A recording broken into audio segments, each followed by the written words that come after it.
manalangin sa Panginoon. Mahabagin naming Diyos, maraming salamat po sa araw na ito, kahit na mahina po kami, subalit salamat sa inyong salita na patuloy po kaming pinalalakas at pinalalago sa aming pananampalataya. Salamat po sa patuloy na pagbibigay sa amin ng biyaya ng Diyos upang magtagumpay kami sa mga kahinaan na meron kami sa ngayon. Tulungan niyo po kami na magkaroon kami ng lakas na mapagtagumpayan ang aming sinful nature, ang aming laman, upang sa ganon, magamit niyo po kami sa inyong ubasan. Sa aming mga brothers and sisters na nanghihina at dumaraan sa maraming trials, kahirapan, karamdaman, tulungan niyo po sila, Panginoon, na makabangon po sa ganitong kalagayan upang makapagpatuloy sa kanilang buhay Kristiyano. Kami naman po na sa ngayon ay narito, patuloy niyo pong bigyan ng inyong salita upang sumagana ang inyong biyaya sa amin at ang inyong salita ay patuloy na magbigay sa amin ng paglagong espiritual at pagtatag ng aming pananampalataya. Sa lahat po ng aming kulang, kayo po ang magdagdag, O Diyos. Tulungan niyo rin po ang inyong tagapagturo na maipangaral ang Ebanghelyo, lalo na po sa mga nakikinig. Buksan niyo po yung aming mga puso at tenga upang ang inyong salita ay magkaroon sa aming puwang, sa aming puso. Maraming salamat po. Ito po ang aming dalangin sa inyo sa pangalan ng aming Panginoong Hesus. Amen. Okay, magandang umaga po. So, kung may Bible kayo, buksan po ninyo sa Colossus chapter 1. Medyo continuation ito ng ating pag-aaral nakaraang linggo. Okay? Pero magsisimula tayo sa verse 10 hanggang verse 14. Okay po? Mula verse 10 hanggang verse 14, babasahin po. Pakinggan nyo na lamang po o sundan po ninyo sa inyong mga Biblia. Okay po? Okay, verse 10. Upang kayo lumakad ng nararapat sa Panginoon, na lubos na nakakalugod sa Kanya, namumunga sa bawat gawang mabuti at lumalago sa pagkakilala sa Diyos. Verse 11, naway palakasin kayo sa buong kapangyarihan ayon sa kalakasan ng Kanyang kaluwalhatian para sa lahat ng katatagan at pagtitiyaga na may ganap. Na nagpapasalamat sa Ama na ginawa niya tayong karapat-dapat na makabahagi sa mana ng mga banal sa kaliwanagan. Verse 13, iniligtas niya tayo sa kapangyarihan ng kadiliman at inilipat tayo sa kaharian ng Kanyang minamahal na anak. Verse 14, basahin po natin sabay-sabay, 3, 2, 1. Nasa Kanya ay mayroon tayong katutusan na siyang kapatawaran ng mga kasalanan. Okay, ito po ang salita ng Diyos. Okay, magpatuloy po tayo sa pag-aaral sa talatang ito. Kaya yung topic po natin ngayon ay kinuha ko sa verse 10.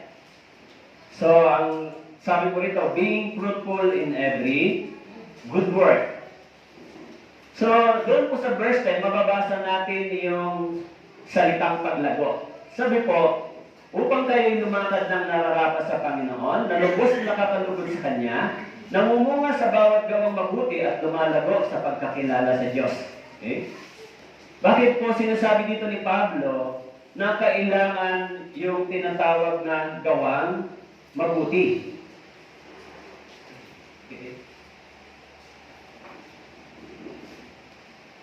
Sabi po rito, kailangan lumago o mamumunga sa gawang mabuti. Kasi po, sinabi ko po sa inyo yung background ng Colossian believer o church. No? Mas maraming mga nakita ni Pablo na mga Kristiyano sa panahon na yon na matatalino sila pagdating sa Biblia. Mahusay sila pagdating sa knowledge patungkol kay Kristo, subalit pagdating sa gawa para sa Panginoon ay hindi nila yun nagagawa. Kaya yung kanilang pananampalataya ay hindi po nagbibigay ng paglago sa kanila. Pangalawa, yung pananampalataya nila, nagiging relihiyoso lang. Pumupunta sa simbahan, pero wala silang gawa para sa Panginoon. Tama po? Kaya po, sabi ni Pablo, kailangan yung tamang pananampalataya ay mamumunga. Tama po? Ibig sabihin, mamumunga sa bawat gawang mabuti, yun yung resulta ng paglago sa pagkakilala sa Diyos. Kasi the more nag-aaral tayo ng Biblia, lumalago yung pagkakilala natin sa Diyos. At habang lumalago yung pagkakilala natin sa Diyos, hindi lamang yan nagiging knowledge. Tama po? Kaya, sabi po rito, they might be filled with the knowledge of God's will through all wisdom and spiritual understanding. So, yung salitang spiritual understanding, sabi po, you will know the difference of God's will and man's will. Yung spiritual understanding o spiritual na pagkaunawa, maintindihan natin ano ba yung kalooban ng Diyos at kalooban ng tao. Yung kalooban ng Diyos, ang mga naligtas, dapat sila ay ano? Dapat sila ay gumagawa sa Panginoon. Naglilingkod sa Diyos. Dapat meron silang bunga. Meron silang pagsasakripisyo. Meron silang pagtitiis. Katulad ng ating Panginoon. So, yan yung God's will. Pero ano naman yung man's will? Yung man's will, ang tao gumagawa para sa laman. Para lang sa pakinabang ng kanilang katawan. Pinaglalaanan nila ng maraming panahon yung pakinabang para sa kanilang katawan. This is man's will and man's work. Kaya yung kanilang puso, spiritual life, ay hindi nag-grow. Kaya kung tayo po ay lumalago sa pagkakilala sa Diyos, makakalaman ano ang kalooban ng Diyos para sa akin pagkatapos ng aking kaligtasan.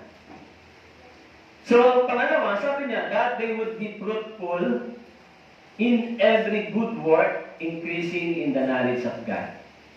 Sabi diyan, that they will be fruitful, lumalago sa paggawa, sa paglilingkod sa Diyos.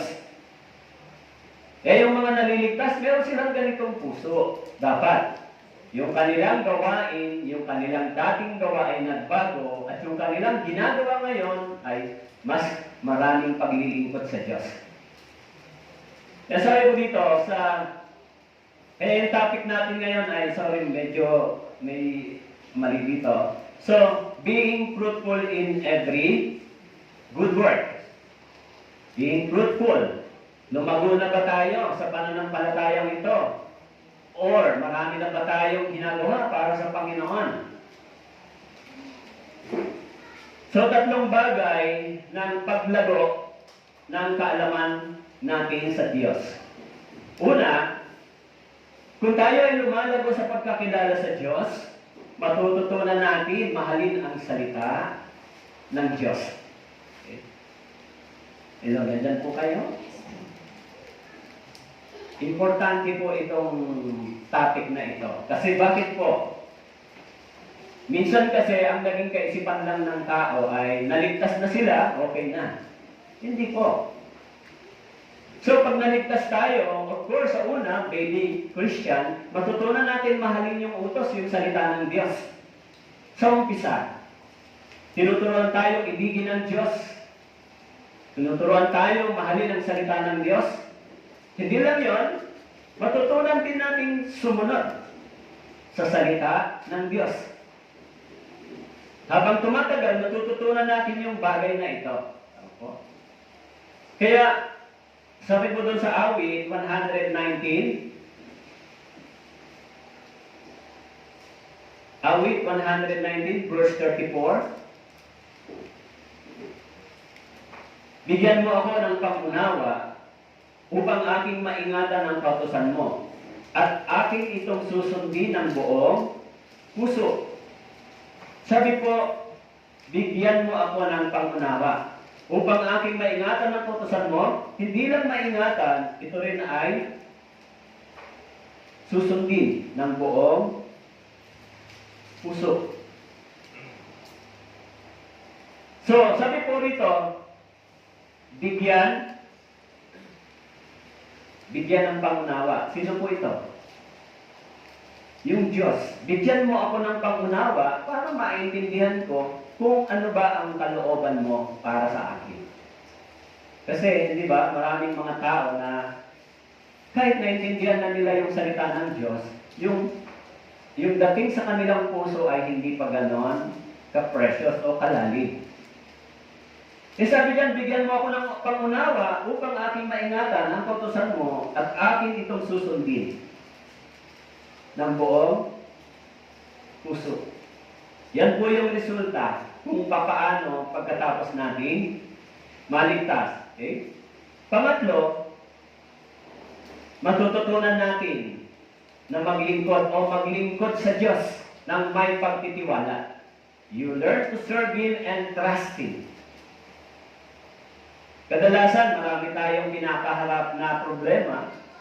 So, lalo na pag naglilingkod tayo sa Diyos, laging mayroong laging mayroong hadlang.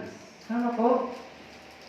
Pagka gusto nating maglingkod sa Diyos, laging maraming gustong humadlang. So, kung tayo, hindi natin naiintindihan yon na ang paglilingkod sa Diyos ay pagtitiwala sa Diyos.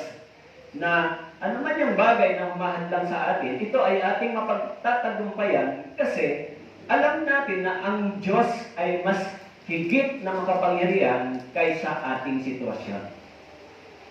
Pero may mga Kristiyano nahirapan sila ibigay yung pagtitiwala sa Diyos. Bahala ang Diyos, basta susundin ko at gagawin ko muna kung ano ang dapat. Kaya, kung lumaga po yung kaalaman, natututunan natin ibigin yung salita, sundin yung salita, at maglingkod at magtiwala sa Diyos. Yan po yung paglago ng ating buhay, Kristiyano. So, kung gano'n, kung tayo ay maglilingkod, hinihingi ba ng Diyos yung paglilingkod ng Kristiyano? Ng mga ligtas na tao? Sabi po sa Proverbs chapter 11 verse 30, ang bunga ng matuwid ay punong kahoy ng buhay, at ang humihikayat ng kaluluwa ay may karunungan. Okay? Ang humihikayat ng ano po? Kaluluwa. Ano po ang ibig sabihin ng humihikayat ng kaluluwa? This is evangelism. Tama po? Tayo ay humihikayat ng kaluluwa. Naan po? Manumbalik sa Diyos. Ang isang makasalanan ay manumbalik sa Diyos. Yung prosesong ito ay mangyayari kung ang mga Kristiyano ay gumagawa para sa Panginoon. Kaya sabi ko dito, ang bunga ng matuwid ay punong kahoy ng buhay, at ang humihikayat ng kaluluwa ay may karunungan. Tama po? Yan po yung sinasabi ng Biblia. Okay? Sa Proverbs chapter 11 verse 31, kung ang matuwid sa lupa ay ginagantihan, gaano pa kaya ang masama at ang makasalanan? Kung ang matuwid sa lupa, sino po ito? Mga ligtas na tao. Tama po? Kung meron tayong ginagawa para sa Panginoon, tayo ay gagantihan ng Diyos. Kung tayo ay nagbibigay, ginagantihan ng Diyos yung ating ibinibigay. Kung tayo ay naglilingkod, ginagantihan ng Diyos yung ating paglilingkod. Kung tayo ay nagsasakripisyo, ginagantihan ng Diyos yung ating pagsasakripisyo. Yan yung gawain ng mga taong matuwid. Pero sabi niya, gaano pa kaya ang masama at ang mga makasalanan? Hindi ba sila gagantihan ng Diyos? Kung ang matuwid ay ginagantihan ng Diyos, paano pa ang makasalanan? Hindi ba gagantihan ng Diyos? Kaya kung masama ang gawain ng isang tao, gagantihan din ito ng Diyos. Subalit yung gaganti sa kanya ay hindi mabuti. Pero kung mabuti ang gawain ng isang tao, gagantihan din siya ng Diyos ng mabuti. Kaya sabi diyan, kung ang matuwid sa lupa ay ginagantihan, gaano pa kaya ang masama? Ngayon, kung tayo ay gumagawa para sa Panginoon, nagsasakripisyo para sa Diyos, hindi ba tayo gagantihan ng Diyos? Kung kayo po ba ay ginawa ng mabuti ng isang tao, ginagantihan niyo ba ng mabuti? Kaya sabi diyan, ang Diyos ganun po. Pero yung problema, kung wala tayong ginagawa para sa Diyos. Sabi ko rito, sapagkat darating ang anak ng tao na kasama ang kanyang mga anghel sa kaluwalhatian ng kanyang ama at kanyang gagantihan ang bawat tao ayon sa kanyang mga gawa. At kanyang gagantihan ang bawat tao ayon sa kanyang mga gawa. Importante po yung sinabi niyon. Sabi po, darating ang anak ng tao. Sino po ito? Si Jesus. Sa kanyang ikalawang pagdating, gagantihan niya ang bawat tao ayon sa kanyang mga gawa. Kaya kung gumagawa man tayo mabuti para sa Panginoon, tiyak yun. Gagantihan tayo ng Diyos. Subalit paano kung ang ginagawa ng tao ay kasamaan o masama laban sa Diyos? Gagantihan din siya ng Diyos. Kayo po, gumagawa ba tayo sa Panginoon? Kaya dapat maintindihan natin, sabi po, at kanyang, ito po yung Diyos. Tama po? Kanyang gagantihan ang bawat tao. Okay? Kaya po kung pagdating ni Kristo ng ating Panginoon, sabi po, tatanggapin natin kung ano ang ganti ng ating mga ginawa. Sabagat sisingilin niya ang tao ayon sa kanyang gawa. Kanyang igagawad sa bawat tao ang ayon sa mga lakad niya. So, sabi ko, habang lumalago, nag-i-increase yung gawa para sa Panginoon. Tama po? Nag-i-increase. Pero, anong klaseng pag-i-increase? Tama po? Kaya kung tayo po ay na-born again, naligtas, habang tumatagal, tayo ay ano? Bumubuti, umaayos ang ating pamumuhay Kristiyano. Pero kung hindi tayo naglilingkod, hindi tayo gumagawa para sa Diyos, hindi mo mangyayari yon. Yung pinakamalaking hadlang para tayo, hindi magamit ng Diyos. Kapag ano po?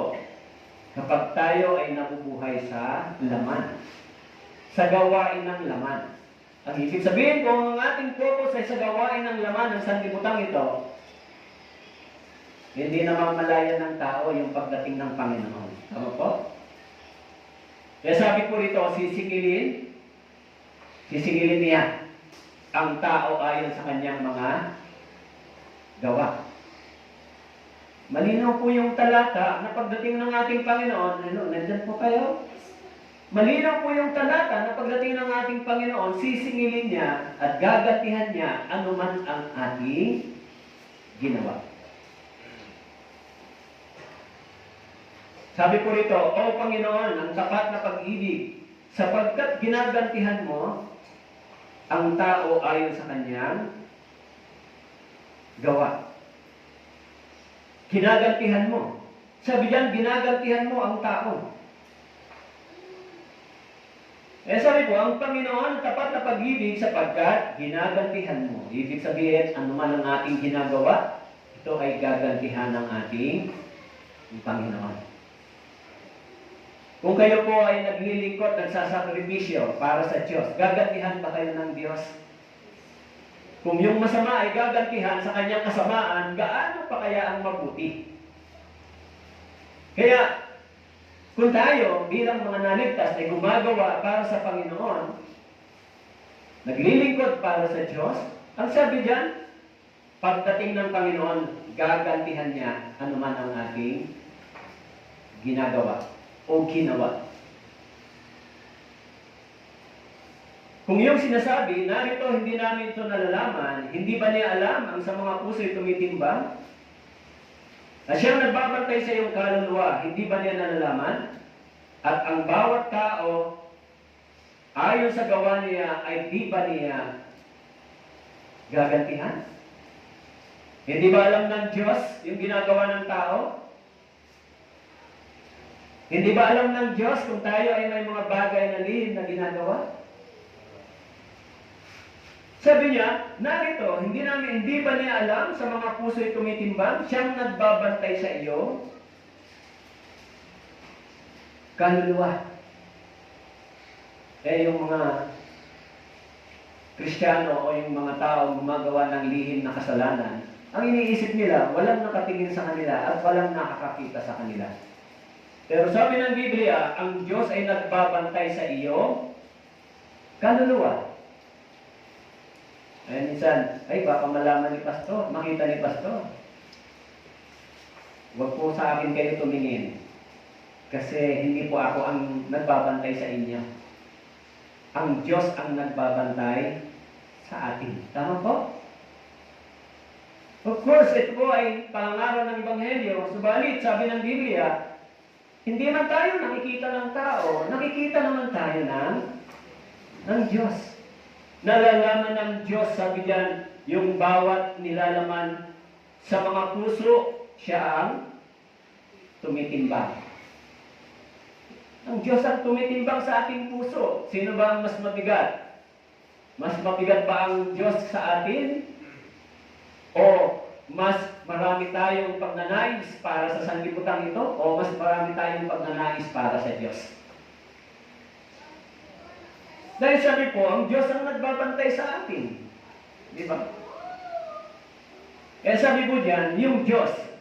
Sabi po, sabihin niyo sa matuwid na yon ay sa ikabubuti nila sapagkat sila ay kakain ng bunga ng kanilang mga gawa. Yan, sabi po, sabihin niyo sa matuwid na yon, yung gawain ng matuwid ay kanyang mabe-benefits. Kakain sila ng bunga ng kanilang mga gawa.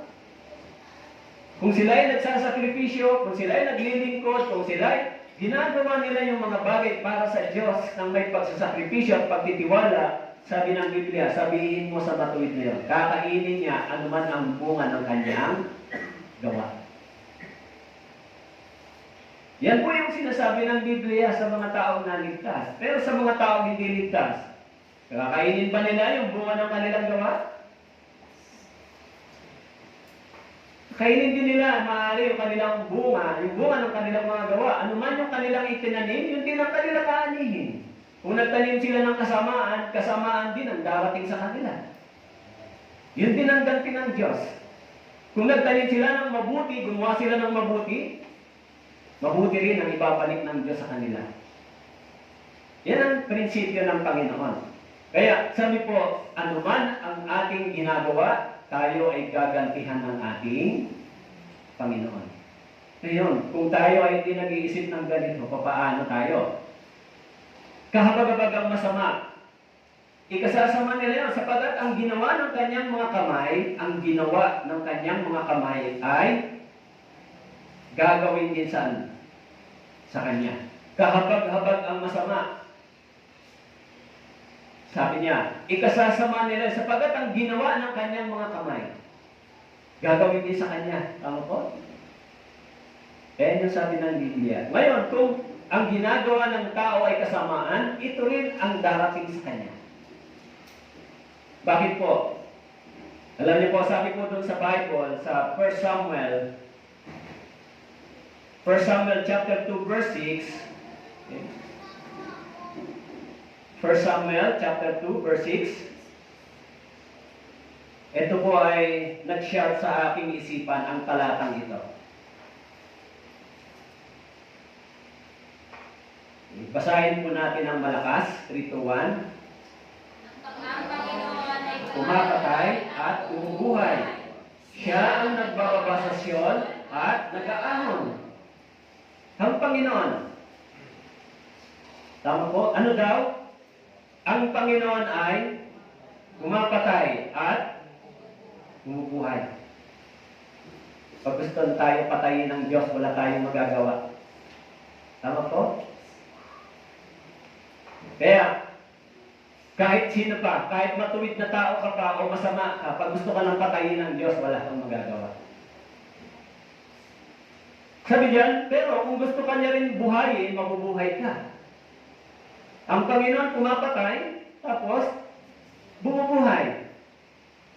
So, ang ibig sabihin yung buhay natin, wala sa ating katiyakan, wala sa ating hawak na pera, wala sa ganda ng ating kondisyon ng kalusugan, wala sa ating sariling pag-maintain. Tama po? Kaya sabi diyan, ang Panginoon pumapatay, bumubuhay. Siya ang nagbababa sa siyol at nag-aahon.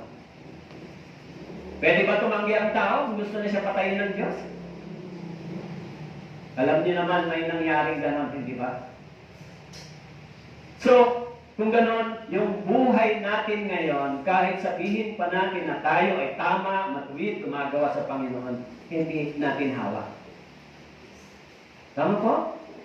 Kaya sabihin natin, bukas na lang, sa susunod na lang, paano tayo nakatitiyak? Kaya, iniisip ng tao, kapag sila'y malusog, maayos, may pagkain, okay ang buhay. Maraming tao na namatay na malusog.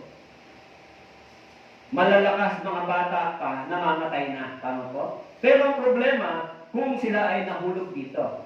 Tama po? Kung nahulog sa impyerno yung kanilang espiritu, hindi ba? Mas matindi yan. Kaya sabi ng Biblia, bumababa sila sa Sheol ng mapayapa.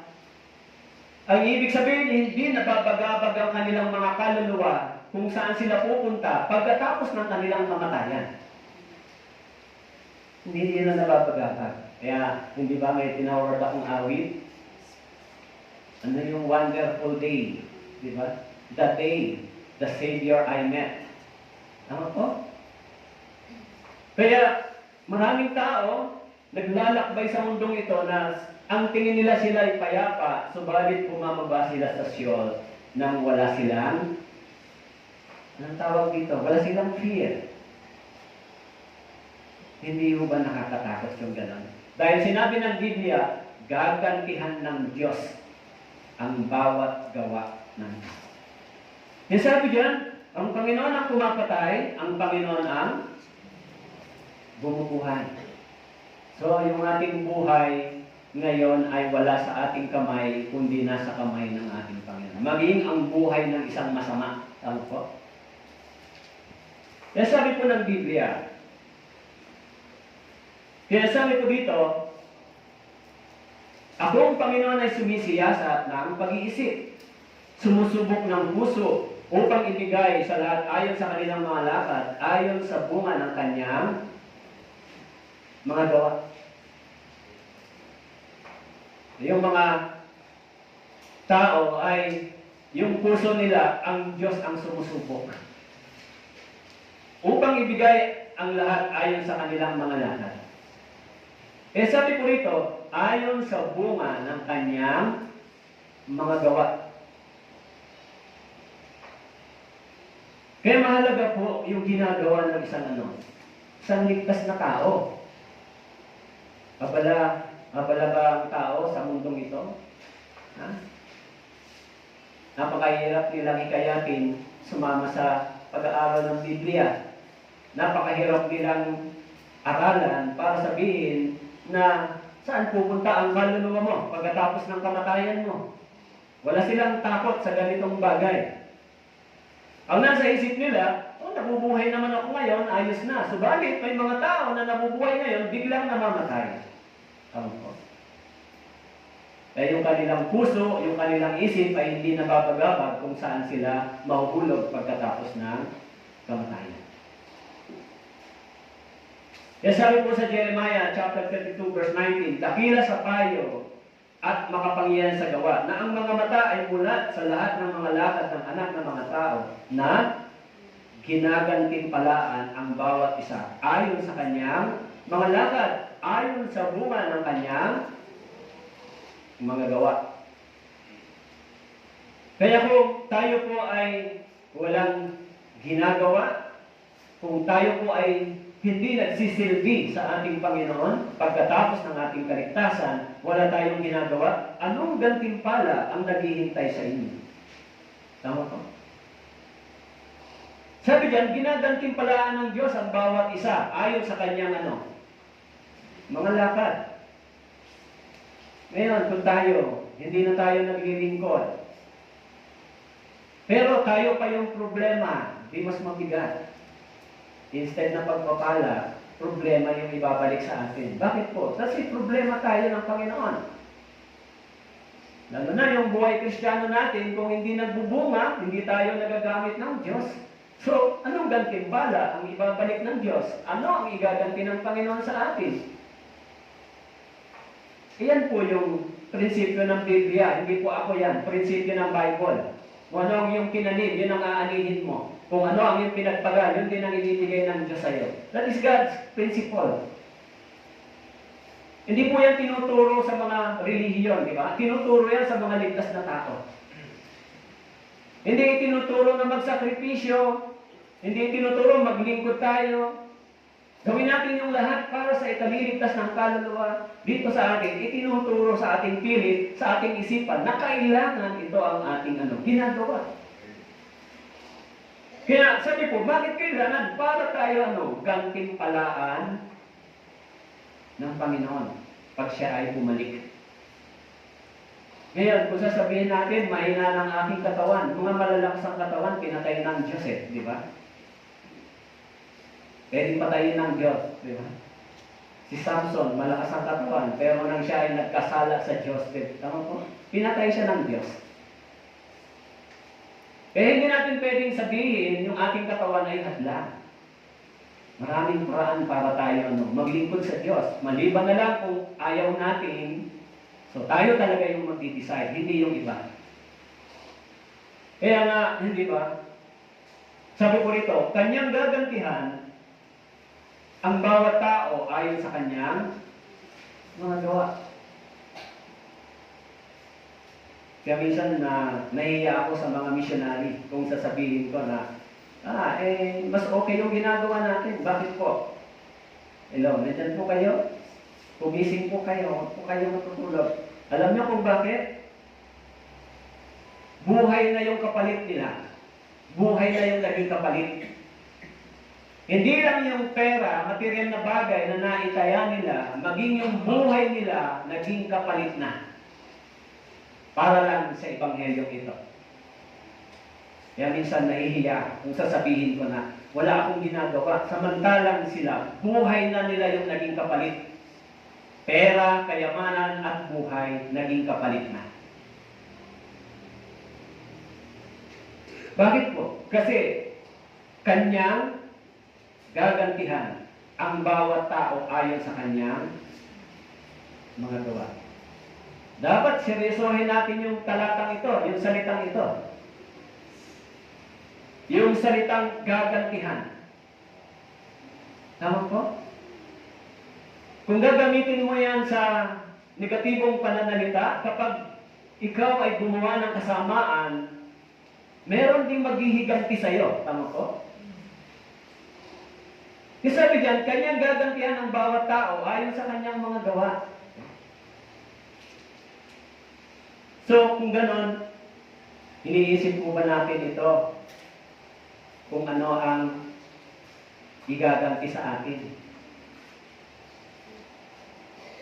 So, kung ganon, dapat natin itong pag-isipang mabuti, mga brothers and sisters. Dapat nating pag-isipang mabuti. Sabi po, sapagkat tayong lahat ay kailangan humarap sa hukuman ni Kristo upang ang bawat isa ay tumanggap ng kabayaran sa mga bagay na ginawa niya sa pamamagitan ng katawan, maging mabuti o masama. Sabi po, upang ang bawat isa ay tumanggap ng kabayaran. Saan po?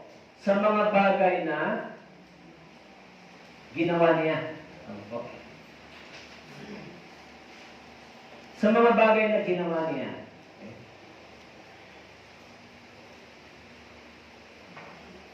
Kung meron po tayong ginawa para sa Panginoon, meron tayong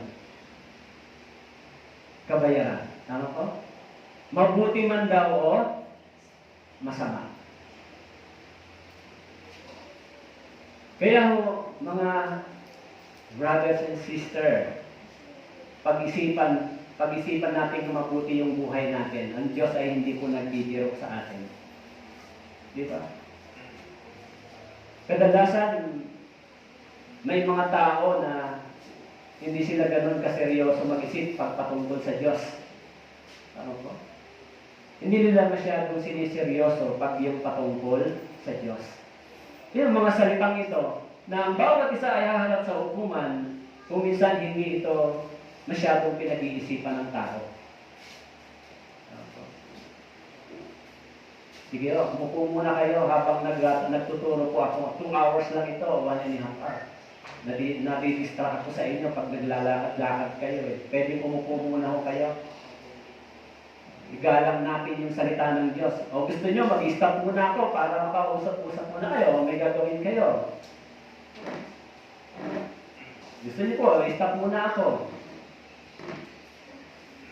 Kasi yung salita ng Diyos, sinisikap kong ipaunawa sa inyo eh. Lakad-lakad kayo, di ba? Paano yan? Hindi nadidistract yung iba. So please, pakinig mo muna kayo ng salita ng Diyos. This is the words of God, hindi ba? Sikapin natin na hindi tayo makaka-disturb sa mga nakikinig.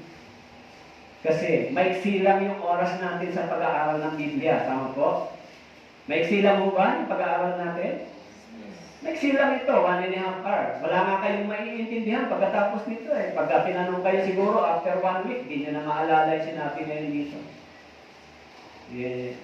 This is spiritual feeding.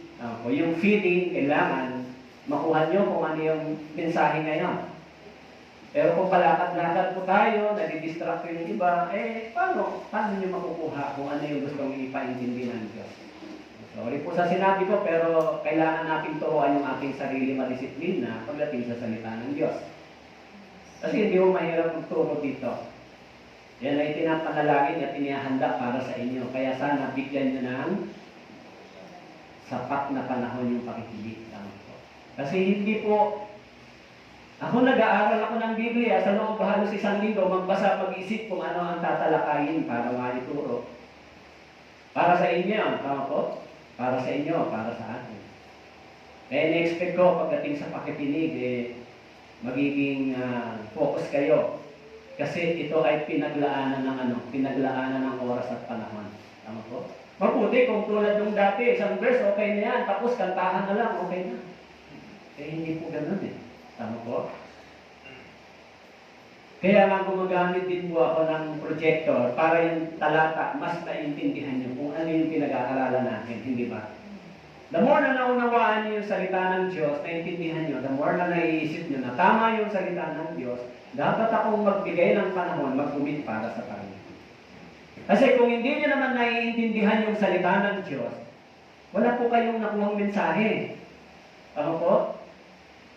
Kung wala po kayong naintindihan sa pag-aaral na ito, walang mensaheng dumating sa inyo. Tama po? Pero kung naintindihan natin unti-unti yung talata, yung Biblia, may mensaheng dumarating sa ating puso. Yan po yan. Sabi po, sabagat tayong lahat ay kailangang humarap sa hukuman ni Kristo upang ang bawat isa tumanggap ng kabayaran. Anong kabayaran ba ito? Pera ba yan? Pera ba yung ibabalik sa atin ng Diyos? Kayamanan ba yung ibabalik ng Diyos sa atin? Sa langit, hindi naman natin kailangan ng pera. Hindi natin kailangan ng kayamanan. Maraming taong mayaman lumisan dito, kayamanan nila naiwan. Tama po? Hindi rin nila dala yung kanilang pagiging famous o kilala bilang tao, anumang posisyon, hindi nila nadala sa langit. Wala silang dinala. Walang nadala yung tao. Pero, ano man ang kanyang ginawa, mayroong kabayaran. Tama po? Kaya nga, sabi diyan, ang bawat isa ay tatanggap ng kabayaran sa mga bagay na ginawa niya sa pamamagitan. Yan po yung sinasabi ng Biblia. Yamang nalalaman na anumang mabuting bagay na gawin ng tao, ito ay kanyang muling tatanggapin mula sa Panginoon.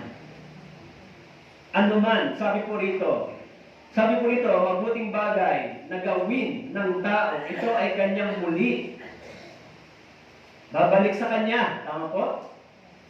Halimbawa po sa pagtatanim ng material na bagay. Maraming tao, pag sinabing ilan ba ang binibigay dapat, 10 bahagi, maraming tao ang nag-iisip, bakit Bakit kailangan nating sundin ito? Hindi nila naiisip kung ilan ang magiging kapalit nito. Ang naiisip lang nila, bakit naman susundin natin ito? No. Hindi nila naiisip yung magiging kapalit. Pero ang naiisip lang nila, yung kanilang itatanim. Halimbawa, yung isang buto ay mabibilang mo na isa, pero hindi mo mabibilang sa loob ng buto kung ilan ang bunga na babalik sa iyo. Tama po? Kaya, may mga tao na nag-iisip, bakit kailangan natin sundin yan? Elo yan, batas yan. Pero hindi nila naisip kung ilan ba ang ibabalik ng Diyos sa kanila. Tama po? So, hindi pinag-uusapan yung ikasampung bahagi, ang pinag-uusapan gaano ka kalaki nagtitiwala sa Diyos. Kung binigay mo yung more than 10, gaano ka kalaki nagtitiwala sa Diyos. Binigay mo yung higit sa 10 bahagi, higit sa 10 times din ang 10 bahagi, yung pwedeng ibabalik ng Diyos sa iyo. Tama po? Pero may mga tao, kung ano man ang kanilang itinanim, sabi po, yun din yung muli nilang tatanggapin. Yan ang Diyos eh. Hindi natin pwedeng pagdudahan ng Diyos eh. Kasi sabi niya, siya ang pumapatay at siya rin ang bumubuhay. Yan po yung Diyos. Nagdadala siya ng kapahamakan at nagdadala din siya ng pagpapala. Kapag ang isang bansa ay tumalikod sa Panginoon, pinadadala niya ng kapahamakan. Pero kapag ang isang bansa ay sumusunod sa Panginoon, pinadadala niya ng pagpapala. Kapag yung church ay nagkaisa at sumusunod sa Panginoon, gumagawa ayon sa pananampalatayang ito, padadalan sila ng pagpapala ng Diyos. Yan po yung Diyos.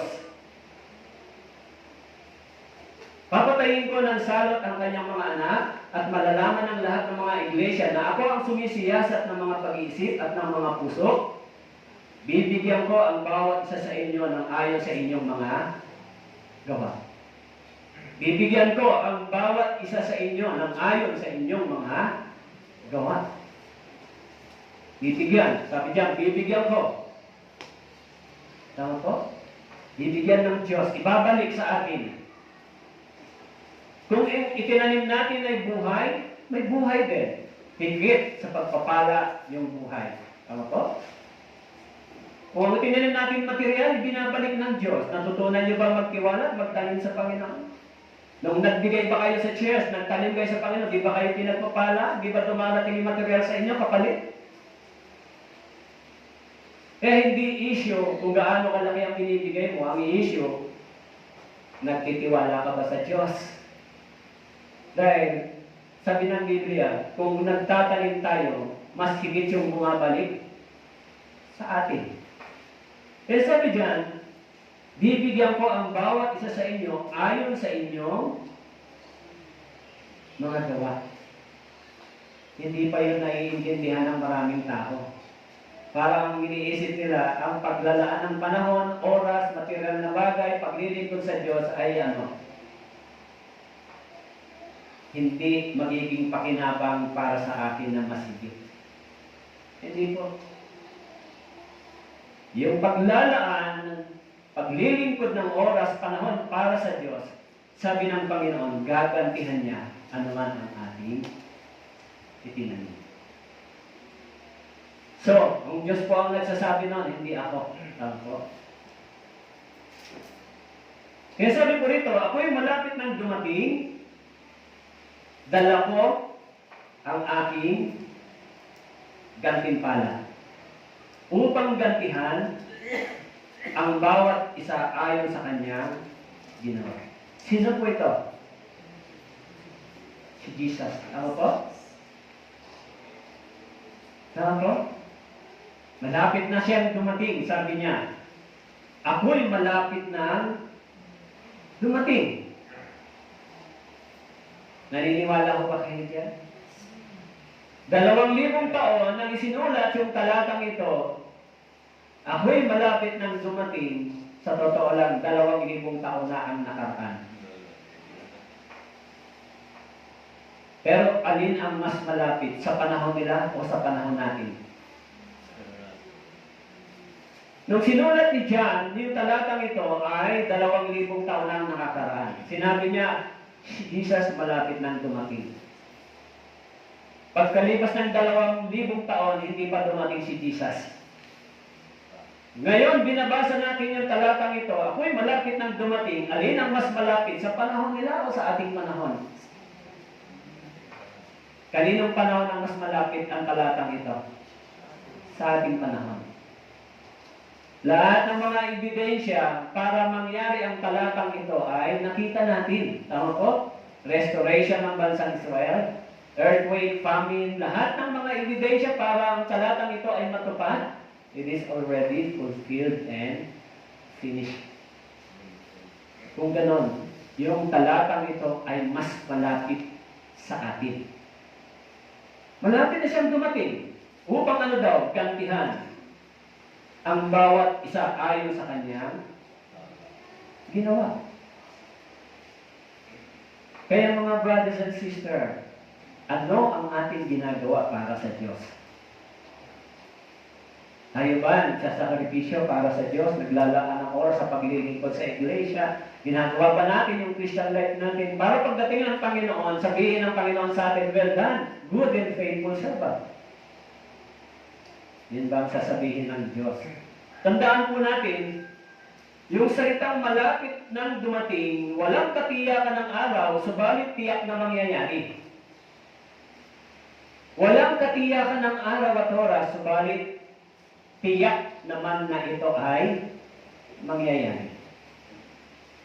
So, this is a surprise. Ngayon, habang sinasabi itong talatang ito, ano ang ginagawa natin? Hindi ba?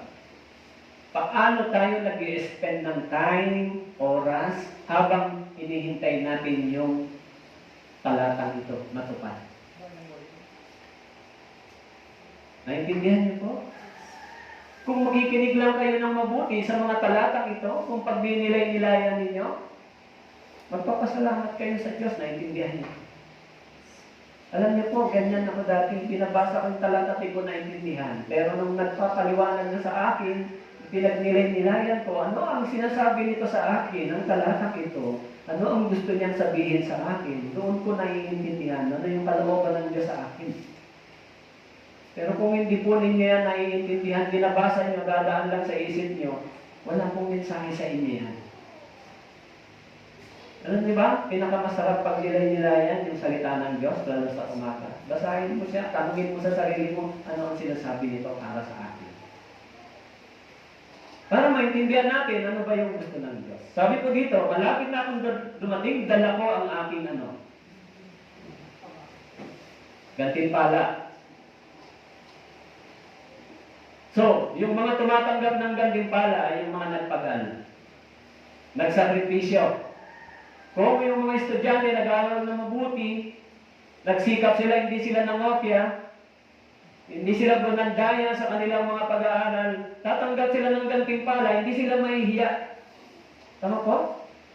Ikaw mayan tumanggap ng gantimpala o tumanggap ng pagiging honor. Kasi nag-aaral kang mabuti, ginawa mo yung tama, so ito ang reward para sa iyo. Kung tayo rin gumagawa para sa Panginoon, naglilingkod para sa Diyos, nagbibigay para sa Diyos, ibinibigay natin yung best para sa Diyos, kung tatanggap tayo ng gantimpala, ito ay Ito ay dahil sa tayo ay nagpagal. Tama po? Kasi sinabi ng Biblia, sa pagdating ni Jesus, dala niya ang gantimpala. Siguro hindi marami ang tatanggap nito. Kaya sa Colossians chapter 1 verse 12 hanggang 14, sabi po, na nagpapasalamat sa Ama, na ginawa niya tayong karapat-dapat na makabahagi sa mana ng mga banal sa kaliwanagan, iniligtas niya tayo sa kapangyarihan ng kadiliman, at inilipat tayo sa kariyan ng kanyang minamahal na anak, na sa kanya mayroon tayong katubusan na siyang kapatawaran ng mga kasalanan. So, una, sabi ko dito, God made us heavenly heir through Christ. Sabi po rito, 5 bagay o 5 benefits God gives all believers through Christ. 5 benepisyo na tinanggap ng tao sa pamamagitan ni Jesucristo. Kaya kung bakit kailangan nating gumawa para sa Diyos. Una, sabi ko, He made us qualified to share His inheritance. Sabi niya, He made us qualified. Ginawa niya tayong karapat-dapat na makibahagi sa kanyang mana. Ang ibig sabihin na isagawa yung bagay na ito, na tayo ay tumanggap ng mana ng Diyos doon sa cross. Tama po? He made us. Sabi na nagpapasalamat sa Ama na ginawa niya tayong karapat-dapat na makabahagi sa mana ng mga banal sa kaliwanagan. Mana ng mga banal. Ginawa niya tayo. Ginawa kanyang karapat-dapat na tagapagmana. Heir. Tama po? Di ba ang mga magulang nagpapamana kung meron silang ipapamana? Tama po? Subalit, ano ba ang pamantayan para ikaw ay maging tagapagmana? Dapat ikaw ay lehitimo na anak. Tama po? Tama po ba? Legal. Dapat legal kang bahagi ng pamilya. Kung ganoon, ito yung pamantayan para ikaw maging kabahagi ka bilang bahagi ng isang pamilya. Tayo ay ginawang tagapagmana ng Diyos sa paraang legal. Paano paraan? Yung tinatawag na salitang redemption law. Batas ng pagtubos. Tama po? Tinubos tayo sa pamamagitan ng batas ng Diyos. Ito yung sinabi sa Bible in Romans 6:23. The wages of sin is death. This is the law. So, yung kabayaran ng kasalanan ay batas. Ano ang bayad? Death. Kamatayan. Kung hindi namatay si Kristo, hindi tayo magiging qualified bilang tagapagmana. Dahil namatay si Kristo sa paraan ng batas ng Diyos. It is God's law. Kailangang mamatay siya para ang tagapagmana o para ang mana ng buhay na walang hanggan ay matanggap natin. Kaya isinakatuparan yung pagkakaroon natin ng mana sa pamamagitan ng batas ng Diyos. This is the redemption law o batas ng pagtubos. Tama po? Kaya nga, tayo ay tinatawag na legally adopted. Kaya may salitang adoption sa Biblia. Spiritually adopted tayo. Bakit po? Actually, yung concept ng anak ay unang ipinakilala sa bansang Israel. Tama po? Kaya ginamit sa atin yung adoption o adopted dahil hindi tayo kabahagi sa mana, pero dahil kay Kristo, tayo ay naging bahagi sa mana ito. Naintindihan niyo po? This is a theological teaching. Kaya sabi po, siya ang kabayaran para sa ating mga kasalanan. Hindi lamang para sa atin, kundi para din sa kasalanan ng buong sanlibutan. Ngayon, kung hindi siya naging kabayaran, hindi niya tayo pwedeng gawing tagapagmana. Tama po? Kaya sabi niya, ginawa niya tayong tagapagmana sa pamamagitan ng ating Panginoon Jesucristo. Kaya siya ang kabayaran para sa ating mga kasalanan. Gaano po kahalaga ito? Halimbawa po, kayo, nagbayad kayo ng utang ng iba. Nagbayad kayo ng utang ng iba. Ano bang iisipin nyo? Binayaran ko yung utang mo. Hindi ba dapat tatanawin ng tao yun sa'yo na utang na loob? Hello, tama po ba? Binayaran ko yung utang mo, so hindi ba dapat isipin mo na maging mapagpasalamat ka sa akin dahil kung hindi ko binayaran ng utang mo, ay maaari ikaw ang makulong o anong mangyari sa'yo. Kung ganon, si Kristo, binayaran niya yung utang natin. Ano yung utang natin? Kasalanan. Si Kristo, ang ating Panginoon, nagbayad sa lahat ng ating mga paglabag sa batas ng Diyos. Binayaran ba? Binayaran ba niya yung utang niyo? Nagbayad siya. Kaya sabi ron, libre niyang ibinibigay yung buhay na walang hanggan. Kaya, yung buhay na walang hanggan, tagapagmana ay libre. Ginawa ni Kristo sa pamamagitan ng batas ng Diyos.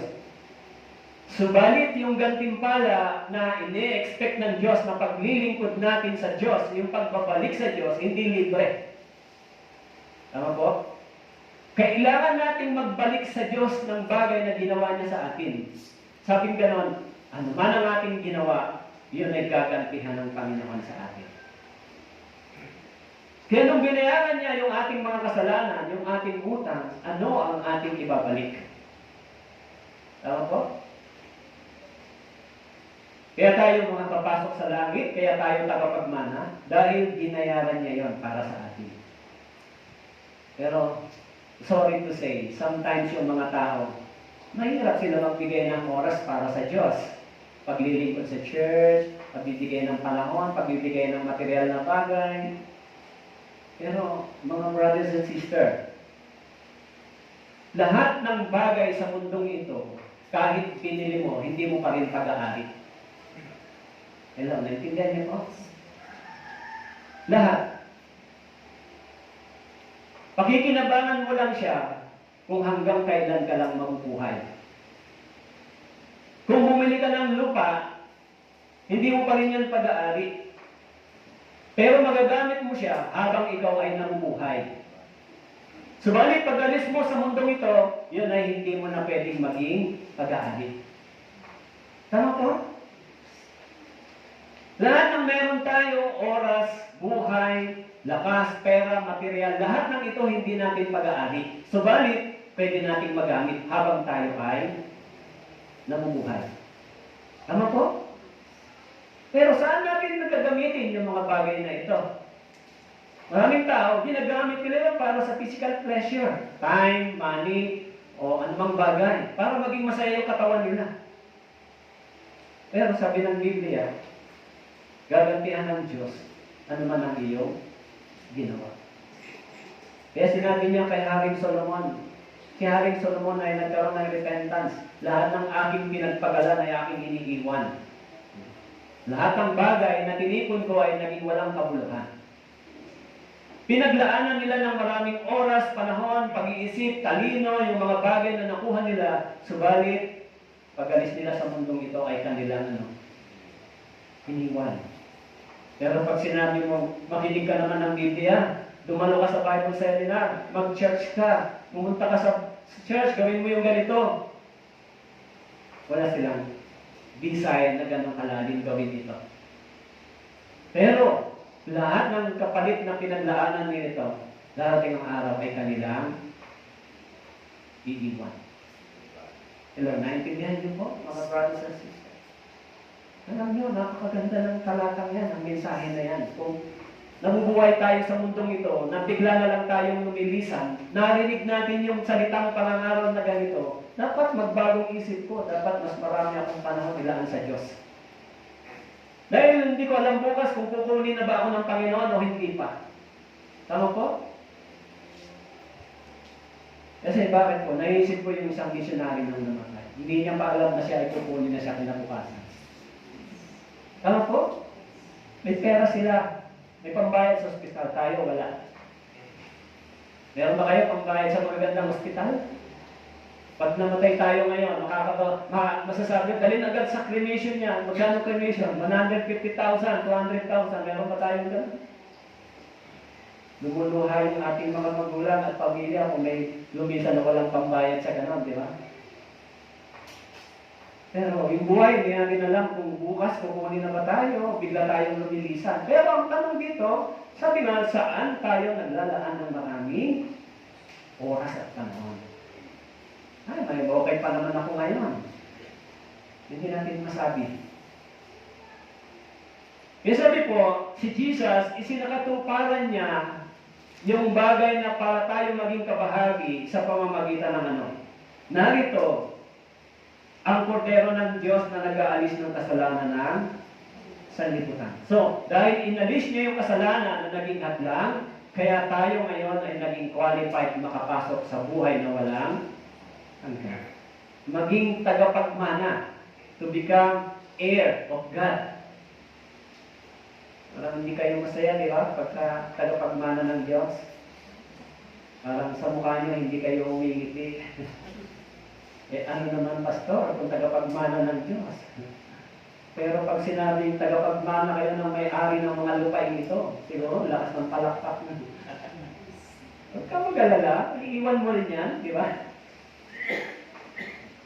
Kaya sabi diyan, tayo ay ginawang qualified na maging tagapagmana. Ibig sabihin ng qualified, to make sufficient, to empower, or to authorize. God qualifies us only through the finished work of the Savior at the Calvary cross. So sabi lang, naging qualified tayo only through the finished work of the cross. Finished work of the Savior at the Calvary of cross. Na kumpleto yung bagay na yon nang si Jesus Christ ay namatay doon sa cross. He made us qualified. Tama po?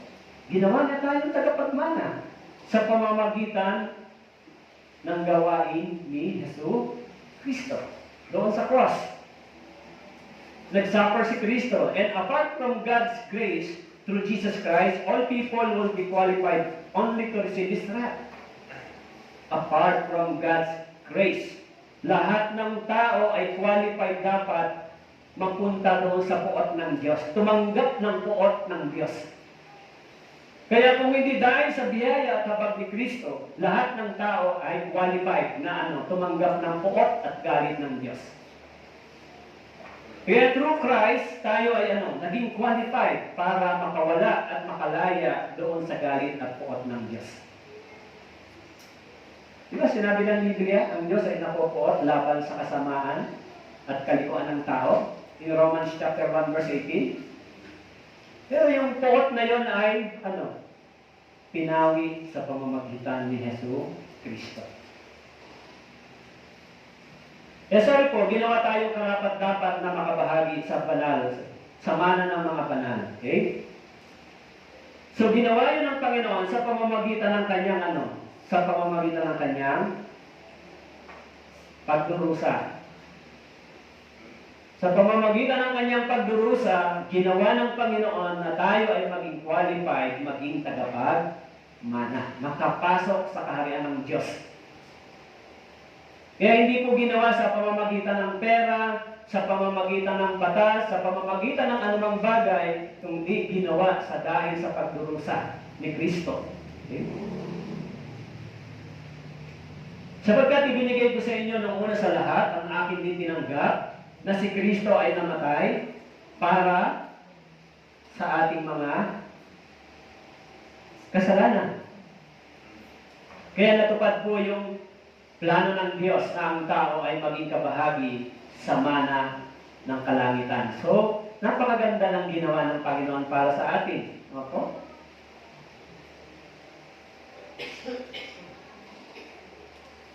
So, yung salitang inheritance, each believer will receive his own individual portion of the total divine inheritance. Okay? Katulad po sa nangyari sa bansang Israel, nang sila po ay tumanggap ng mana, ang tinanggap nila ay yung Kanaan. Tama po, this is the inheritance ng bansang Israel. Ipinangako ng Diyos sa kanila na ang Kanaan ay ibibigay sa kanila, ito ay tinupad ng Diyos. Kung ganoon din, ipinangako sa atin ng Diyos na tayo ay magiging tagapagmana, ibibigay din ito sa atin ng Diyos sa langit na kung saan yung divine inheritance. Kaya sabi diyan, at kung mga anak ay mga tagapagmana rin. So, paano ka magiging tagapagmana? Ano ang dapat mo na? Dapat ikaw ay maging Maging anak. Tama po? Ibig sabihin, maligtas ka muna, mag-born again ka, ipanganak ka muli.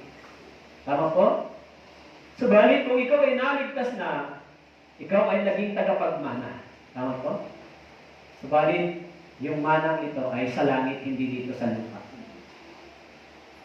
Pero iniisip ng Diyos na dapat tayo ay gumagawa para sa Diyos.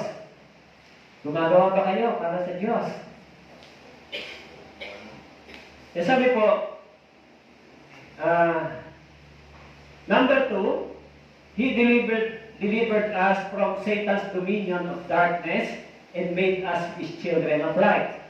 Number 2, ginawa niya tayong anak. Mula dati tayo ay napailalim sa kapangyarihan ng Diablo sa kadiliman, subalit ngayon tayo ay ginawa niyang anak ng liwanag. Diba? Kaya sabi niya, iniligtas niya tayo sa kapangyarihan ng kadiliman, inilipat tayo sa kaharian ng kanyang minamahal na anak. Iniligtas niya tayo sa kapangyarihan po ng kadiliman. Inilipat tayo sa kaharian ng kanyang minamahal na.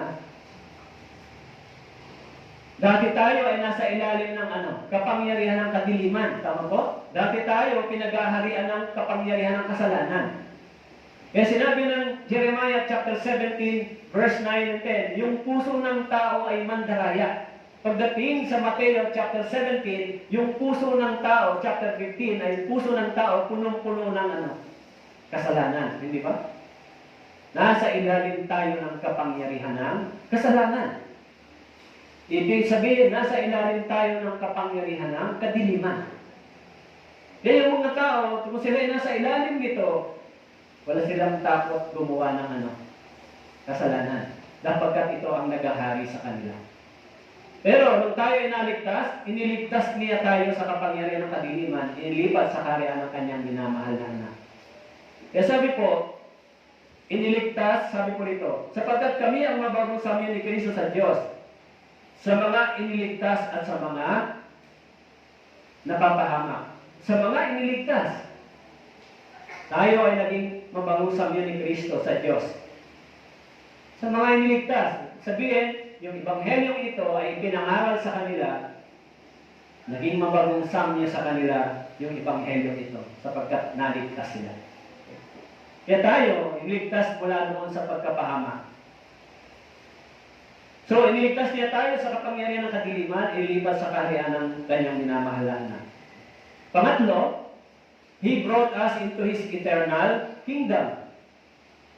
Pag sinabing eternal kingdom, ito po ay hindi po dito sa lupa. Lahat ng kingdom dito sa lupa ay napuputol, napapatigil, nahihinto, may katapusan. Tama po? Halimbawa, sa lumang tipan, sa panahon ni King Nebuchadnezzar, yung kingdom ni King Nebuchadnezzar ay natapos. Tama po? Yung kingdom ng mga Egyptian nation, sa panahon nila, natapos din. O, naputol. Yung paghahari din ng mga Romano ay naputol. Lahat ng kaharian, lahat ng paghahari sa mundong ito ay napuputol at natitigil. Hindi eternal. Tama po? Kaya kung tayo man ay napasama sa isang kaharian, hindi po ito eternal, temporary. Subalit sabi rito, dinala tayo ng Panginoon sa isang walang hanggang kaharian. Tama po? This eternal kingdom. Kaya sabi po, mula kayo sa Kristo na siyang saksing tapat, ang panganay mula sa mga patay, ang pinuno ng hayop sa lupa, doon sa umibig sa atin, sa nagpalaya sa atin mula sa ating mga kasalanan sa pamamagitan ng kanyang dugo. Kaya para tayo makapasok sa kingdom, kailangan tayo ay lumaya sa pagiging alipin. Tama po? Tayo ay pinalaya mula sa pagiging alipin ng kasalanan at dinala tayo sa kaharian ng Diyos bilang kanyang mga anak. Kaya kung tayo po ay ligtas na, sabi po rito, tayo ay pinalaya mula sa ating mga kasalanan. Tama po? Ano po ang ibig sabihin ng pinalaya o nagpalaya sa atin? Pinalaya tayo mula sa ating mga kasalanan. Ang ibig sabihin ng pinalaya tayo sa ating mga kasalanan, pinalaya tayo mula sa kahatulan nito. Naintindihan niyo po? Pinalaya tayo mula sa kahatulan sa ating mga kasalanan. Bakit po? Yung mga born again believer, nagkakasala pa ho ba kayo? Nagkakasala pa ba tayo? Nagkakasala pa tayo ngayon. Subalit pinalaya na tayo ng Panginoon mula sa kahatulan nito. Ang ibig sabihin, yung kasalanan ito hindi na magdadala sa kahatulan sa impyerno. Tama po? Pinalaya tayo mula sa kahatulan ng kasalanan ito. So kung ganon, yung mga born again believer, pag nagkasala po, mapupunta pa sa impyerno? Pinalaya na tayo mula sa kapangyarihan ng kasalanan ng kahatulan. Tama po? Subalit yung kasalanan ito ay pwedeng magdala sa atin sa pagdidisiplina ng Diyos. Ngayon, kung tayo rin ay magpapatuloy pa sa kasalanan, so sabi, ang kabayaran ng kasalanan ay kamatayan. Yung kamatayan ng physical, hindi po kamatayan ng spiritual. Kaya sabi diyan, pinalaya na tayo sa kapangyarihan ng kasalanan. Ngayon, kung pinalaya na tayo, okay lang ba? Magpatuloy ako sa pagkakasala.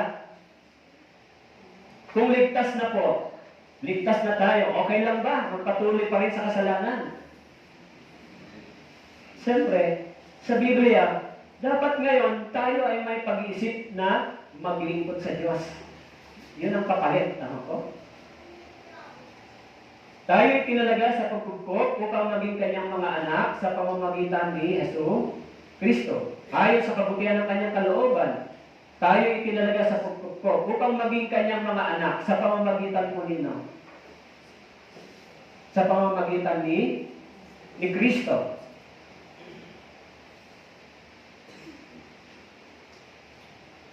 So, kung wala po si Kristo, hindi tayo pwede maging anak ng Diyos. Kung hindi namatay si Kristo, hindi tayo pwede makapasok sa kaharian ng Diyos. Kung wala si Kristo, wala tayong pag-asa. Kung namatay tayo ngayon, pupunta tayo sa impyerno lahat. Walang makakapasok sa langit. Bakit po? Dahil nakapasok lang tayo sa langit sa pamamagitan ni Hesus Kristo. Yan po yung sinasabi ng Biblia. So, verse 14, na sa Kanya mayroon tayong katubusan na siyang kapatawaran ng ating mga kasalanan. Nasa Kanya. Okay? Una, pang-apat, sabi po, He redeemed us both our freedom from sin and judgment. Binayaran niya yung ating kalayaan at kahatulan. Tama po? Binayaran ni Kristo. Hello, nandiyan po kayo? Binayaran ni Kristo yung ating kalayaan. Yung ating kahatulan, binayaran ni Kristo. Ano po ang ibinayad niya?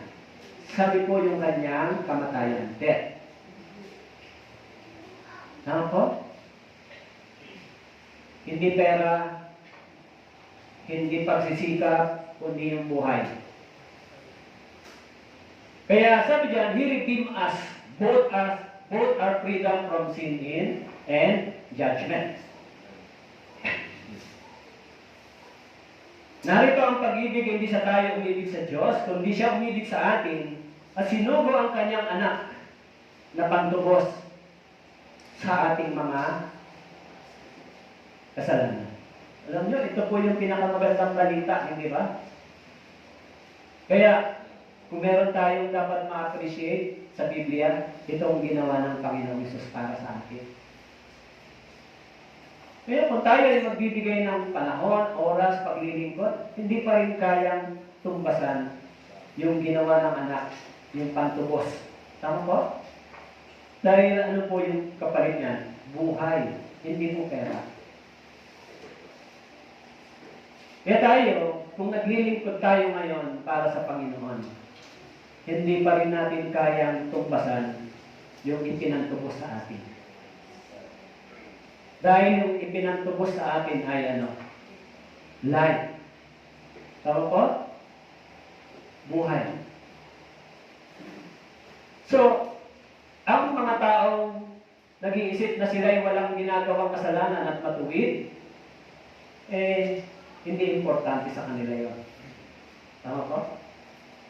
Bakit naman? Mabait naman ako. Masunurin naman ako.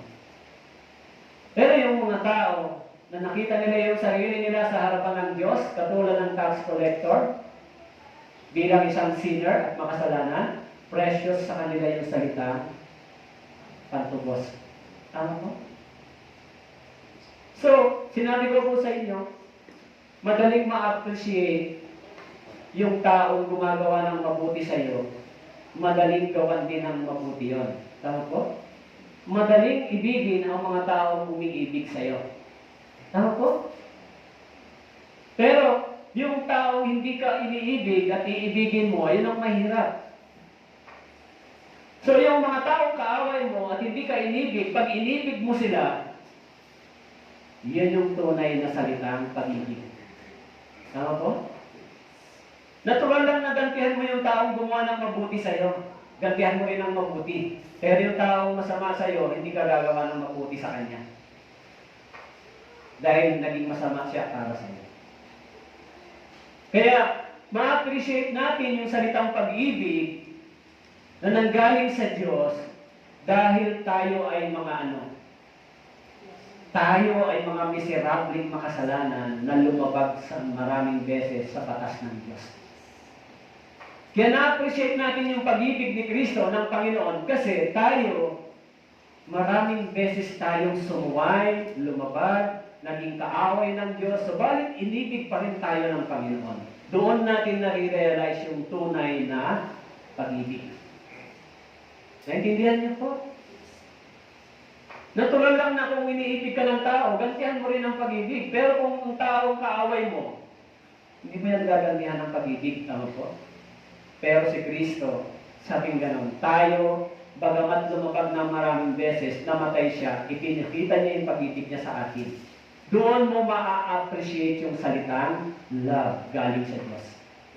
Kasi, nang samantalang tayo'y makasalanan pa, kaaway ng Diyos, namatay siya para sa atin. This is love. Pero kung dahil umiibig lang tayo sa Panginoon, tapos iniibig na tayo, madali lang sabihin ng love. Tama po? Walang masyadong dating. Kaya, kung na-realize natin na yung pag-ibig na yun ay hindi tayo karapat-dapat, doon nagiging mas mahalaga yung salitang pag-ibig ng Diyos. Kaya sabi po, tiniyak ng Diyos yung walang hanggang katubusan. Sa gayon, tinitiyak ang walang hanggang katubusan. Pag sinabi kong walang hanggang katubusan, walang katapusan, ibig sabihin yan, walang hanggang pagpapatawad, walang hanggan yung kaligtasan, walang hanggan yung pagbabayad, lahat, walang hanggan. Ibig sabihin po, ang kaligtasan ay pangwalang hanggan. Hindi po siya nawawala. Alangan, binayaran ng Panginoon yung walang hanggang pagbabayad ng kasalanan, pero yung kaligtasan ay hindi. So, conflict po yun. Yung binayaran ng Panginoon na walang hanggan ay para sa walang hanggang kaligtasan. Tama po? Kaya yung eternal salvation ay binayaran ng eternal redemption. So, kung ginamit yung salitang eternal, hindi pwedeng yung kaligtasan ay temporary lang. Pwedeng mawala. Tama po? Ibig sabihin kung bakit ginamit yung salitang walang hanggan para i-secure yung future. Tama po? Para i-secure yung bukas, yung future. Yung katiyakan. Para po yan sa mga tunay na born again believer. Okay? Na siyang inialay ng Diyos bilang handog na pantubos sa pamamagitan ng kanyang dugo, na mabisa sa pamamagitan ng pananampalataya. Kaya kung bakit maraming pupunta sa impyerno, hindi dahil po sa kasalanan. Dahil bagamat si Kristo, ang ating Panginoon, ay naging handog na pantubos, pero hindi sila nananampalataya, kaya sila mahulog sa walang hanggan. Tama po? Eh sabi diyan, sa pamamagitan ng pananampalataya, yung problema sa kasalanan ay natapos. O? Eh sabi, siya ang inialay ng Diyos. Ang Diyos po ang nag-alay. Tama po? Bilang handog na pantubos. Yan si Kristo, yung ating Panginoon. Sa katunayan sa ilalim ng kautusan, halos lahat ng mga bagay ay nililinis ng dugo. Kung walang pagdanap ng dugo ay walang kapatawaran ng mga kasalanan. So yan po yung dahilan kung bakit tayo nakapasok sa buhay na walang hanggan. Yung kapatawaran ng ating mga kasalanan ay hindi po temporary, pangwalang hanggan. Tama po? Pangwalang hanggan. Okay. So, panglima, He forgave all our sins. Pinatawad yung lahat ng ating mga kasalanan. Kaya kung pinatawad na yung ating mga kasalanan, magkakasala pa ba tayo? Gugustuhin pa natin bukas? Kung iisipin pa natin, di naman ako nakikita ni Pastor. Pero, tapos na ito eh. Tama po? Kung gumagawa tayo ng lihim na kasalanan, eh, hindi po yan mabuti sa paningin ng Diyos. Tama po? Mabuti ba yan sa paningin ng Diyos? Nahihiwala tayo na tayo ay tinubos na, pinatawad niya, ligtas na. Pero, mga brothers and sisters, don't forget, hindi mo pwedeng madadaya ang Diyos. Tama po? Hindi mo pwedeng ma-deceive ang Panginoon. Kung ang buhay ng isang Kristiyano ay ganito, nagsasabi siyang ligtas na, born again na, okay na. Tapos pag alis niya, nalimutan niya yun, gumagawa siya ng kasalanan ng lihim, sa paningin ng Diyos, ano po siya? Hindi po siya fake na Kristiyano. Siya po ay nagiging mapagkunwari. Tama po? Mapagkunwari. Tama po? So sabihin mo na, born again ka na, ligtas ka na, pero lihim mo kasalanan yung ginagawa sa paningin ng Diyos, ikaw ay mapagkunwari, di ba? Hello, tama po? Ang problema, sasabihin, hindi ba alam ng Diyos na ikaw ay nagkukunwari? Siguro yung tao hindi alam. Tama po? Pero sa puso mo, sabi ng Biblia, ang Diyos ang sumusubok. Kaya ako na born again na naligtas na ako. Pero pag nasa malayo ako, naglilihim ako ng mga kasalanan. So, sa paningin ng Diyos, ikaw ay nagiging isang mapagkunwari. Kaya yung mga tagapagturo ng Biblia, sa panahon ni Jesus, hindi ba? Sinasabi nila, kami, mga lingkod ng Panginoon, natuturo ng ganito, tagapagturo kami. Pero ang ginagawa nila ay mga salungat sa kagustuhan ng Diyos. Kaya sabi sa kanila ni Jesus Christ, mga mapagkunwari kayo. Sa bibig lang ninyo kayo nagsasabi, pero sa inyong mga puso, malayo kayo sa Diyos. Hindi ba? Yan ay isang bagay na nakakatakot. Pag dumating ang Panginoon, ganyan ang kalagayan mo sa harapan ng Diyos. Hello, tama po? Paano kung ganyan ang kalagayan mo, dumating si Jesus Christ?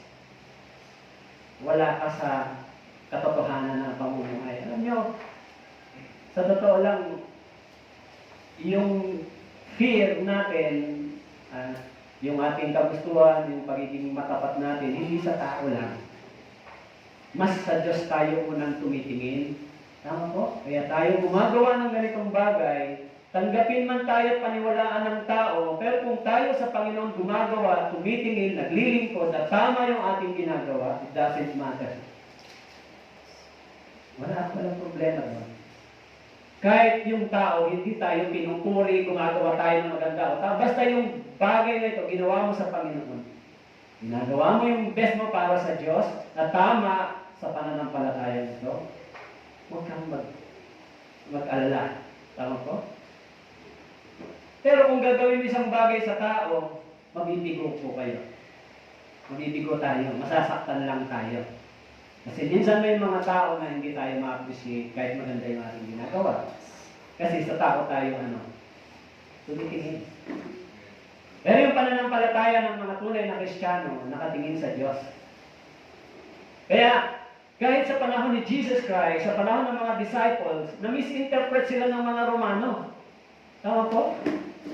Sila Peter, yung mga disciples, naunang Kristiyano, na-misinterpret sila. Bakit po? Sa kabila ng kanilang pagtitiis, pagsunod sa katotohanan ito, pagtuturo ng Biblia, bakit sila ay pinako sa krus, sinunog, pinakain sa leon? Hindi sila natanggap ng sanlibutan ito. Ano po? Hindi sila pinuri at kinilala ng sanlibutan ito. Subalit kinilala sila sa harapan ng Diyos. So, tayo bilang mga ligtas na tao, maaaring ganun minsan. Ang mahalaga, pinikilala tayo ng Diyos. Ang mahalaga yung ginagawa natin, hindi binabagabag yung ating konsensya. Tama po? Walang sumasaway sa ating konsensya na bakit mo ginagawa iyan. Ikaw ay anak ng Diyos, hindi mo na dapat siyang ginagawa. Kung walang sumasaway sa atin na gano'n, at tama yung ating ginagawa, yung conscience, ibig sabihin sa harapan ng Diyos tayo ay gumagawa. Pero kapag may lihim na kasalanan sa ating puso, nagsisimula yung pagsaway ng Espiritu ng Diyos sa atin. Hello, naintindihan niyo po? May Espiritu ba ng Diyos yung mga ligtas na tao? Yung mga na-born again, nasa kanila yung banal na Espiritu. Kaya tayo sinasaway ng banal na Espiritu, tama po? Pag mali yung ginagawa natin, sinasaway tayo. So, paano mong i-ignore yan? Kaya may nagbabantay sa atin. Hindi tayo pwedeng magkunyari sa harapan ng Diyos kasi yung Espiritu ng Diyos, tayo ay sinasaway, pinapaalalahanan. O, mali yung iyong ginagawa. Naintindihan niyo po? Pero kung wala po kayong ganito, ay dapat po magtanong kayo sa Diyos. Bakit po? Baka dumating ang Panginoon na ang kalagayan mo ay hindi ka tiyak. Kasi yung Espiritu ng Diyos na nasa atin, nagpapayo sa atin in John chapter 14 verse 26, nagpapayo, nagpapaalala, nagpo-correct na hindi dapat ito, gumagawa siya sa atin. Bakit po? Tandaan po natin, habang paparating si Kristo, mas matindi yung matindi yung kasalanan, matindi yung pagdurusa, matindi yung pandaraya.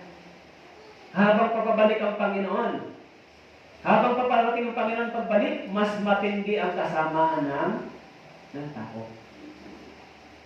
Kaya sabi niya sa kanya, mayroon tayong katubusan na siyang papatawaran ng ating mga kasalanan. So, yan po yung pinakamagandang balita. Okay? Katubusan. Tapos na po yan, di ba? Okay. Fast forward na po ako. Sabi dito, siya ang nagdala ng ating mga kasalanan sa kanyang katawan sa punong kahoy. Siya.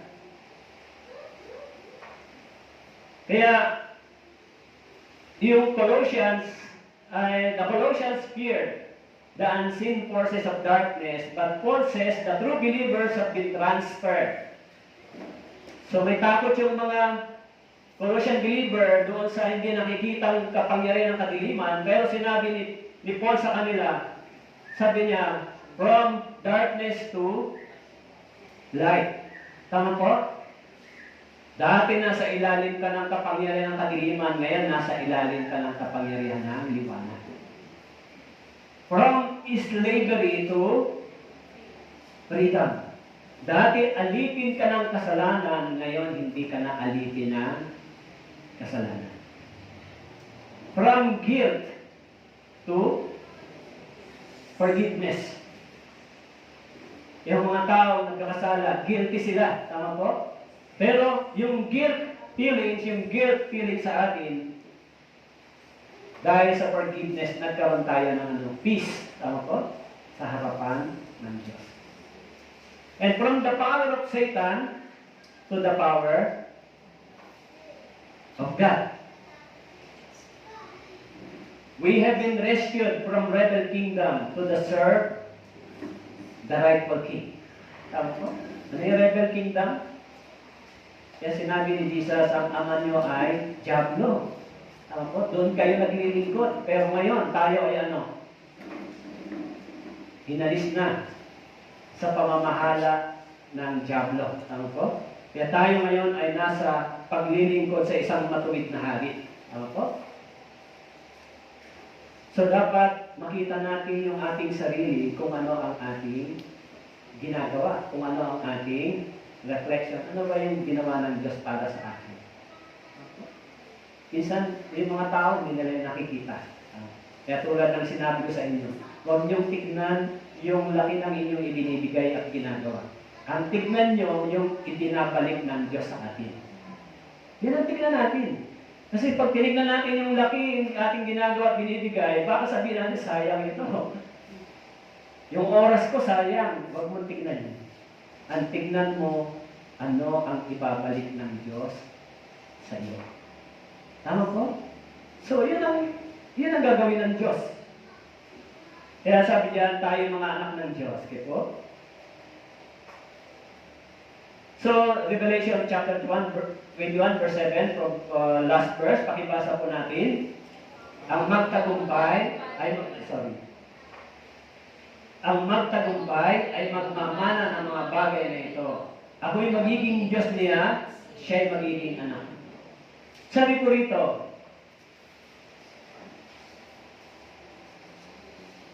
ang magtagumpay daw po.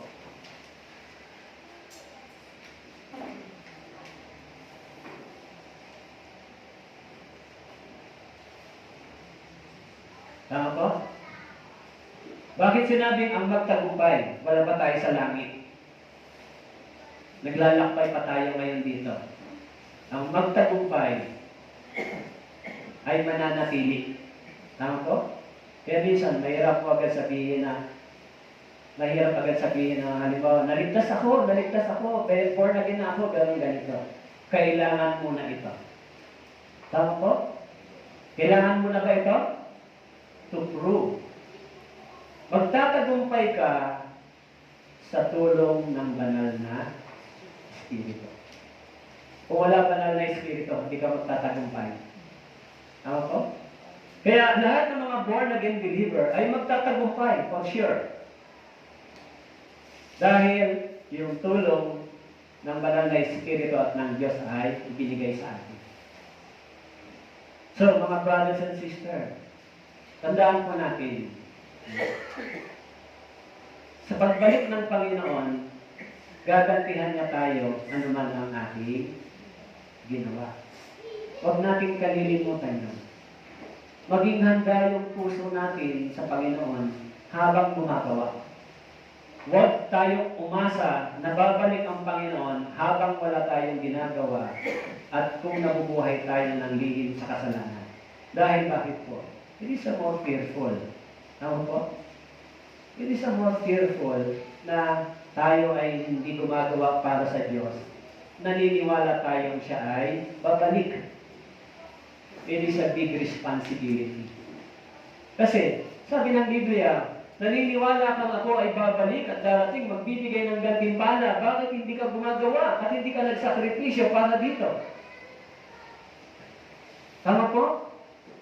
Hello, naintindihan niyo ba? Ibig ko sabihin. Kasi naniniwala ka na si Kristo ay babalik at dala ang gantimpala. Pero, hindi ka gumagawa, wala kang sakripisyo, hindi ka naglilingkod. Kung ganon, it is a big responsibility. It is a big accountability. Kung hindi ka naniwalang hindi darating si Kristo, tapos wala kang ginagawa, walang problema, mahulog ka sa impyerno. Tama po? Pero, sa mga Kristiyano, kung naniniwala ka na si Kristo ay babalik at dala ang gantimpala, tapos hindi ka gumagawa, hindi ba komplikado yan sa logic tsaka sa isip mo? Ako naniniwala, halimbawa, for the last, halimbawa, yung anak mo, inutusan mo, anak, hugasan mo yung plato, aalis ako. Kailangan pagdating ko dyan, malinis na yan. Tama mo? So, alis ako. Yung anak, naniniwala siya na babalik yung tatay niya o yung nanay niya na dapat yun, malinis na. Tama po? Dahil naniniwala siya na ang tatay at nanay niya uuwi. Tama po? Ngayon, kung pagdating ng nanay at tatay niya, hindi niya ginawa yun, anong sasabihin ng nanay at tatay niya? Napakabait mo, di ba? Ang bait mo talaga. Ganun ba? Eh, siyempre, pag nakita niyo ba yung ganon, sasabihin niyo ba? Tatawa ba kayo? Magiging masaya kayo? Wow! Masaya-masaya ako, anak. Dahil pag alis ko yung binili ko sa'yo, pagbalik ko, hindi mo ginawa, kaya masaya-masaya ako ngayon. Ganon mo ba? Yung yung kabaliktaran ang mararamdaman ng magulang, di ba? Ganon din ang Panginoon sa atin, pagbalik niya. Alam mo naman ako'y babalik, pero wala kang ginagawa, hindi ka nagsakripisyo, hindi ka naglingkod, anong ginawa mo, di ba? Hello, tama po? Dahil sinabi ng Biblia, gagantihan ng Diyos ang tao ayon sa kanyang ginawa. So, kaya sana po maisip natin ito. Kung naghihintay ako sa Panginoon, ano ang gagawin ko, Panginoon, habang hinihintay kita? Sana hindi yung kasalanan. Sana yung wala ang, na hindi ko maisip na puro na lang yung katawan ko ang alagaan. Hindi. Once na lumabas kayo sa inyong sarili na protection, lumabas kayo sa sarili nyong protection, hindi nyo pinoproteksyonan yung sarili nyo para sa Panginoon. Ang Diyos ang magpoprotect sa inyo. Once na pinoproteksyonan yung sarili nyo, kasi ganito ako, kasi ganito ako, lalong mawawala sa inyo yung buhay nyo. Kasi yung natitirang buhay nyo, hindi nyo magamit na para sa Panginoon. Tama po? Ngayon, kung yung buhay na natitira, kahit tayo ganitong kalagayan, magamit pa rin sa Panginoon, iingatan ng Diyos yung buhay na yan. Naintindihan niyo po?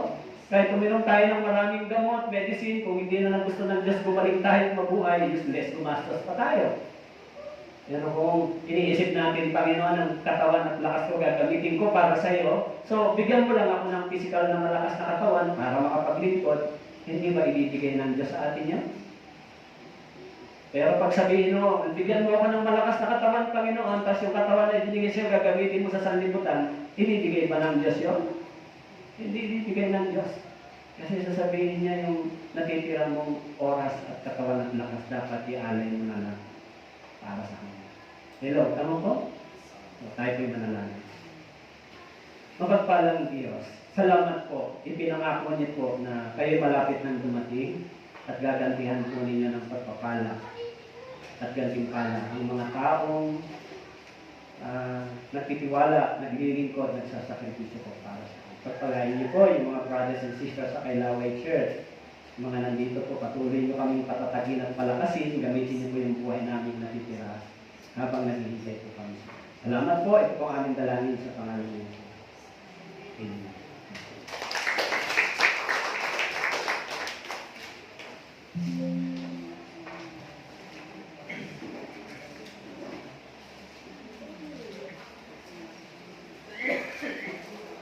Ano?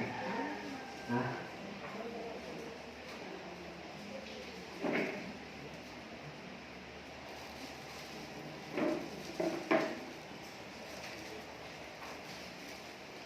Thank you.